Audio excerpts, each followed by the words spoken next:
And welcome into the Varsity Voices podcast, presented by C Spire, our third quarter episode this week as we are marching down to a North half and South half, or North State and South State semifinal, whatever you call it, whatever this week is. We're going to find out who is going to be playing in the state championship game. We got the crew here: Brandon Davis, voice of Warren Central; Jared Schatz, voice of Germantown; and Jake Wimberly, voice of the Brandon Bulldogs. This third quarter is brought to you by Empower Rental Group, ERG. You deserve a better rental experience. You can visit them at renterg.com. Let's take a look at 3A, North and South State. It was all region. Was it Region 4, 3A? It was in the quarterfinals last week. You had Noxubee County taking on Choctaw County, and you had Aberdeen taking on Winona. A close one. Noxubee County with the 1 point win. Wasn't it? It was 1 point the last time they played. It was 8-7 or something like that. Last time they played. This time Noxubee once again gets the 1 point win, 34-33. And Winona has no problems taking out Aberdeen 42-20. In the South, Raleigh hands Union its first loss of the season, 35-21. And then you had a slobber knocker between Seminary and Franklin County. That one was 15-3. So your matchups: North State's going to be a rematch, Noxubee County and Winona, and you're going to have Raleigh and Seminary in the South. First up, Jake Wimberly. Let's talk about our probability ratings and what the numbers like here in 3A. Yeah, sorry about that. So, if you're just now joining us, you're wondering what our probability ratings. This is just like ESPN FPI. This is like the College Football Playoff Projector poll. It's where, we look at teams from a mathematical standpoint, a rating standpoint, and this is a moving scale each week. We have 4 teams. Raleigh is the leader in the clubhouse at 41% chance to win the state championship with 2 weeks to go. Noxubee County, number 2 at 24%. Winona right behind at 22%. And then Seminary at 13%. And again, these are percentages to win the championship if we have an upset. If Seminary was to win, obviously their probability for the last week would go through the roof. We'll have 2 teams. But that's kind of where we're set today: Raleigh, Noxubee, Winona, and Seminary. All right, so let's jump right in and follow the same format we've been doing all week long, where we break down the games and get our picks. And so, Brandon Davis, you get to go first. A rematch of Noxubee County and Winona. Battle of the Tigers. Which ones you like? Man, why do I have to go first? I don't know. This is an intriguing game. Earlier in the season, Noxubee County, they were knocked off by Winona 31-26. And these are 2 teams that are so closely matched. You got a Noxubee team offensively averaging 32 points a ball game, defensively giving up 20 points. And then on the other side of the aisle, Winona's giving, they're scoring 30 points a game. They're giving up 23 points a game. I think this goes down to, what you hear coaches say all the time. It's so tough to beat a team twice in a season. These guys know each other so well. We didn't get his pick that time. Man, we didn't. That is beautiful. Didn't get the pick.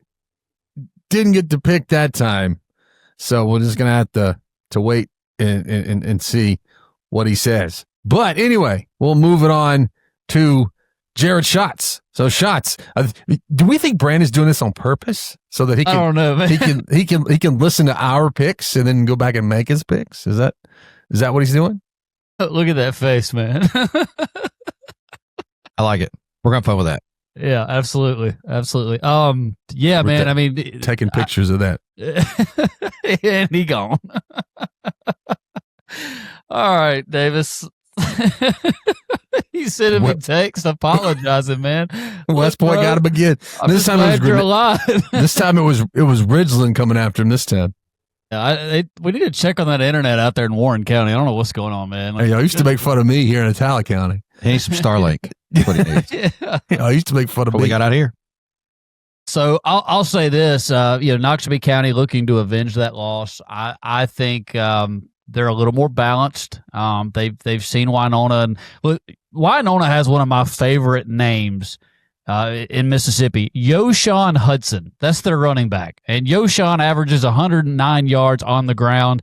And then you have Ladarian Mosley at Noxubee, 111 on the ground. So very good running back matchup in this. But Jakeem Goodwin throws it a little bit better than Landon Crawford, at least for more yards. Crawford very efficient, but Goodwin in that offense a little bit more balanced. I like Noxubee to get the revenge. I know they lost 31-26 in a barn burner, that ball game back on October 10th. But, you know, we talked about Winona going back to some of the greatest programs of all time, and they made the list, and it's because they make their heyday in the playoffs because of the rough schedule that they play. And this is you know, they're like Louisville, man. They get in the playoffs, and they normally don't lose, so I'll go with Noxubee. All right, Jake, which version of the Tigers are you rolling with? Yeah, Noxubee just seems to be playing at a different clip. Both of these teams, and I think the analytics show, are very, very evenly matched, within 2% of each other to try, you know, their chance to win the championship. But I like the blue, red, and white of Noxubee, formerly Macon, is what they were when they opened that school back in 1961. Give me Macon. The Macon Tigers, now Noxubee County. I like Noxubee County to win. All right. Well, I'm going with the other Tigers. I'm going with Winona, and one thing I liked it. You know, Winona got the win in round one. So the first time that they played, I think that they know what to expect out of Noxubee. But also, I got a pal named Atavius Campbell that coaches for Winona, and we called him Sarge because that dude is like a refrigerator with arms and legs, and so he's a big dude. And we call him Sarge because he was in the military. And I don't want Sarge showing up at my house and knocking out my internet like somebody's knocking out Brandon Davis is. So I'm rolling with Sarge and my pal. And he was my buddy. We went to Holmes Community College together. And so I like the Winona Tigers to win that one and move on to the championship. They'll be back, they won it in 23. So they'd be back for the first time since then. Now, the South, Raleigh and Seminary. This is a fun one. Lions and Bulldogs here. And I know Jared Schatz and I all season long, since the beginning of the year, we've gone bell to bell being really high on Raleigh. But this Seminary team just keeps finding a way to, kind of stick around. So Jared Schatz, what do you like? Lions, Bulldogs? Man, this was a close ball game when they met. When was that ball game? That ball game was back on October 24th. It was only 27-21 Lions over Seminary. And ever since then, guys, they have reeled off 4 wins in a row, has Seminary. And they are playing extremely well on defense. 3 of those 4 ball games, they have not allowed over 7 points. This is a very dangerous game. I will say this, the fact that Seminary gave Raleigh a very tough matchup the first go around, I think it will have Raleigh's attention. So I think a lot of these I have actually kind of switched on, who won the first game. I kind of like the other team to win the second game because it's hard to beat a team twice. But I like Raleigh. I think Seminary got their attention. I know the Bulldogs are 8-5-1. They've got a tie in here. I don't know where that came from. But it's that Raleigh defense only giving up 165 points on the season. Seminary's given up 230. Raleigh is outscoring them 36 points a game to 24. Again, I think they got Raleigh's attention in that very, very close ball game back in October. So I'm going to stay with the Lions. Jake Wimberly, Lions and Bulldogs. Traditionally, these two teams have played really good football against each other. As a matter of fact, Seminary leads this series, 11 wins to 10. Raleigh, their last state championship was 2022. Of course, Terry Perkins played on that team. This is a well-oiled machine here. Only lost a 8-point loss to D'Iberville. Again, they've got the win earlier this season. I like Raleigh. They're playing at a different clip. I think they win. They get back to the state championship, first time since 2022. Yeah, I'm also going to stick with the Lions there. I said it earlier this year. I like Raleigh as a team to beat, to come out of the 3A South, and that's kind of what I'm going to stick with. So I like the Raleigh Lions. So those are our picks for 3A, North State and South State. We'll step aside for a break, and when we come back, we'll take a look at 2A. But first up, we got to tell you about T3 Global Projects. They specialize in artificial turf, athletic field installation. That's for schools, professional organizations or somewhere around the community from the ground up. Their professional services create fields that are built specifically for your desired sport, designed for the climate in the area, and capable of being maintained with simple maintenance solutions year-round. That's T3 Global Projects. We'll step aside for a break. When we come back, we'll continue here on the Varsity Voices podcast presented by C Spire. When your AC goes out, your sink leaks, or your breakers are tripping, you need help fast from someone you can trust. That's why we work hard to have the fastest service times and the most knowledgeable technicians in Central Mississippi. Our promise to you, at your door in under 24. So don't wait days for others to show up. Call Environment Masters for hassle-free plumbing, electrical, and AC. At your door in under 24, because it's not cool to make you wait. Never settle when building or remodeling your home. You may think you can't afford brick, but you can. For less than $1 a day, you can own a full brick home. The money you save on painting, heating, and cooling costs, along with lower insurance, will put money back in your pocket. Go to CherokeeBrick.com to see how affordable brick really is. Spend less, save more on the look you want. Cherokee Brick. Life's just better with brick. Genuine Mississippi, grown and raised and crafted, made. Genuine Mississippi.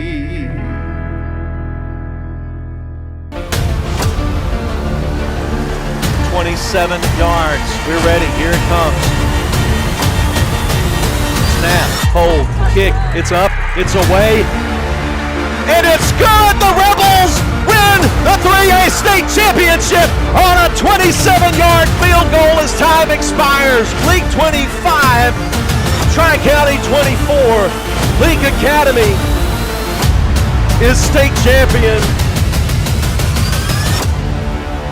And welcome back into the Varsity Voices podcast presented by C Spire, where we're taking a look at the North and South State Championship games. And we've already done 3A in this segment, so we'll jump down to 2A. And this one's kind of like 5A, where it's just everybody, it's Heidelberg's to lose, is kind of what we all think. But, we'll give everyone their due diligence here, taking a look at what happened this past week. You had Kemper County getting, I think, a little bit of an upset over Northside. Kemper County wins that one 50-32. And then East Webster and Charleston, that was just the defense is optional. 61-40 was the score there. So that's the look at the North. In the South, you had Mize beating East Marion 24-6. So that's a good one. And Heidelberg, once again, had no problems in their game. They got a 64-14 win over Clarkdale. So your North State for 2A is going to be Kemper County and East Webster. And in South State, another rematch, Heidelberg and Mize. Guys, I think that's the 7th rematch here in these North and South State games. 7 rematches. So yeah, that's pretty wild. BD! Like we used to say, we used to do this when someone showed up late at camp. We give you the clap. Technology is not my friend right now, and I am being a nice guy, and I'm not breaking. They're starting a GoFundMe for Mr. Davis and his internet connection. Starlink Fund. It's actually my computer. Only Elon can fix this. My computer is crashing on me for some reason. So, yeah, that's funny. But we're glad to have you back, BD. We're glad that you're here. Well, at least the top of his head is here with us now. All right, BD. It's our last show, thank God. We got it, man. There it is. There it is. All right. So I don't want your doctor texting you right now. So just take a deep breath. We got Caleb texting me. That's enough. No, you were talking earlier this week about your physical therapist texting you during the ball game, telling you to calm down. That's how you know you got a good physical therapist that cares about you, because a random physical therapist would have been like, yeah, get up and, get active and get sore. That way you got to keep coming back when they got to keep billing you. right? So that's how you know you got a good physical therapist. They were worried. He's a about good guy. He's a very good your guy. well-being. Yeah. And so he didn't want to. Maybe he just didn't want to see you more than he has to, which we understand, right? We definitely understand that. But all right, so we're rolling. BD, you're back in. We're talking 2A. We're back in Kemper County, East Webster in the north, Heidelberg and Mize in the south. We'll start in the north, the Kemper County and East Webster. East Webster, 60 coming off 61 points. Can Kemper County do anything to keep up with the Wolverines? Brandon Davis. I don't think so. I like East Webster. Ron Price, they have a good thing going up there. Like you said, 12-1 on the season, 41 points a game. Their defense is what's really good up there, 10 points a game. So I like East Webster big, actually, in this game. I know Kemper County bounced back. They've got a great back in Yates, but their defense is giving up 31 points a game shots, and I just don't see them being able to hang in with this very talented East Webster team. I would agree there, but Shots, what do you like, East Webster or Kemper County? East Webster, and I like them huge in this game. He just mentioned it, Brandon did. Kemper County giving up 31 points a game, East Webster giving up 10, and they can score. I know that was a huge upset for Kemper County to beat Northside, win they should be proud of, but I think that's going to be their final one of the year. East Webster, good running the football, good through the air. Kemper County gets a challenge, their passing game. With their quarterback and Gabriel Murray, and you got to like Cross Avent that's been a very good quarterback for East Webster, and I just East Webster has rolled all year long. This game could be the ugliest one of North or South State this weekend. Wimberley, you like the Wolverines or the Wildcats of Kemper? Yeah, and real quickly, the overall percentages of a chance out of 2A to win the championship. Heidelberg at 47%, East Webster 25%, Kemper County 17%, and Mize at 10%. And I like the way the numbers go here. I like what you guys are saying with East Webster. Give me East Webster to make it to the championship fairly easily this weekend. All right, now let's jump down in the south. It's Heidelberg and Mize, a rematch that we talked about. And can Mize do anything to slow down Chase Craft and Heidelberg? They didn't do anything on October the 10th because they lost 50-0 last time. So, Brandon Davis, what are you looking at in this one? Man, earlier episodes I talked about how West Point's pretty much a guarantee. If there is a guarantee of anything, it's Heidelberg. You just look at them, 49 points a ball game. Their defense is only giving up 9 points. They're fantastic. Mize, another one. They're kind of surprising to be here. 7-6 on the season, but a defense giving up 24 points a game. I don't think there's any way at all. I think this would be the chance of a potential running clock in the first half if that's allowed in a South State game. So I'm taking Heidelberg with ease. Yeah, very unfortunate for 2A. They're probably going to get the most lopsided games of anyone. And Mize is not a bad football team, guys. No. They're not. We've seen Wesson? that. Yeah, beat Wesson, who our computers loved. I mean, they had already basically crowned Wesson the champs. And Mize they've played a mean schedule. They've got a good defense. They're not a bad football team, but Heidelberg is look. They played with that team in Tennessee who was several classifications above what Heidelberg is. We've seen Heidelberg here in this state in 2A. They are playing at. They could beat a lot of teams ahead of them, man, are bigger than them. This one won't be close. Heidelberg rolling, giving up about 8.6 points a ball game, and then that offense is scoring 49 points a game. The Oilers keep on rolling. All right, Jake Wimberley, is it Heidelberg or Mize? And if it is Heidelberg, are you going to tell Coach Carter to bring us all one of them big Derrick chains so we can have them this year to Starkville? Absolutely. Yeah, we're going to get those chains. And, Coach Carter, again, with the 2A Player of the Year, Mr. Football 2A, it's Heidelberg. Mize, it's a great season. It's a great story, but it ends for them on Friday. Yeah, I agree. I think Heidelberg's just too much. I mean, that's a team that it's a well-oiled machine, and so I like Heidelberg in that one. And I think if it plays out, Heidelberg and East Webster could be a firecracker of a state championship game. I think the 2A game is it's on Saturday this year, so I think that could be a fun one there. But yeah, so that's our look at what is that 2A and 3A? Yeah, 2A and 3A.